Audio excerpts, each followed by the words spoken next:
How to rig your Prospector, part 2, take 2. So that'll give you a little bit of extra room. You can snug it up a tiny bit more. The raft will sit a little bit higher. You can spread it out a little more. It'll sit a little lower. 2-foot NRS cam strap. There's a front side that has the numbers, the back side doesn't. Keep the back side faced out away from the cooler with the buckle hanging down.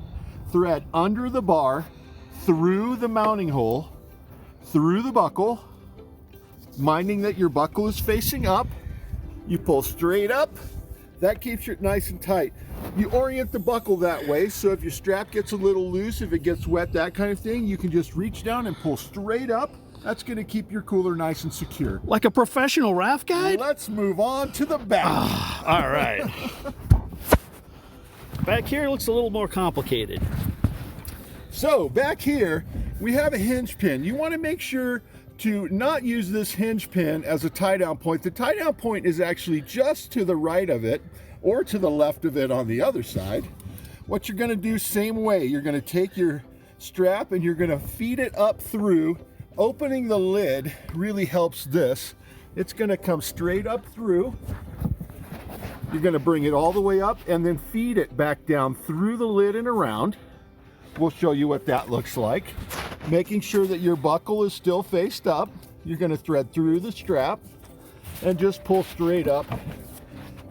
And now your cooler is secured to the frame. So the idea is the weight of the entire cooler isn't necessarily just on the hinge pin. That might be okay for something light, but you don't really want to mount the entire cooler by a hinge pin. Yeah, I would use that hinge pin for stuff like mounting your Paco pad, some accessory, hanging your water bottle off of it, that sort of thing. But not anything that's going to have a lot of force to it. Absolutely. Say, now it's time to learn to rig to flip. What? In whitewater, you're going to flip your boat. Oh, man. You want to make sure that your lid is secure because you want your food at the end of the day. Okay. So we're going to do the same thing with this big long strap, NRS 9-footer. We're going to take and we're going to feed it behind the bar, over the cooler. What is this? It's a strap channel. It's like somebody was designing it just for this. Bring it behind the hinge pin. So nothing's binding on the pin. Perfect. Feed this strap all the way through, again with your buckle facing up. Bring it all the way across the cooler again, double style.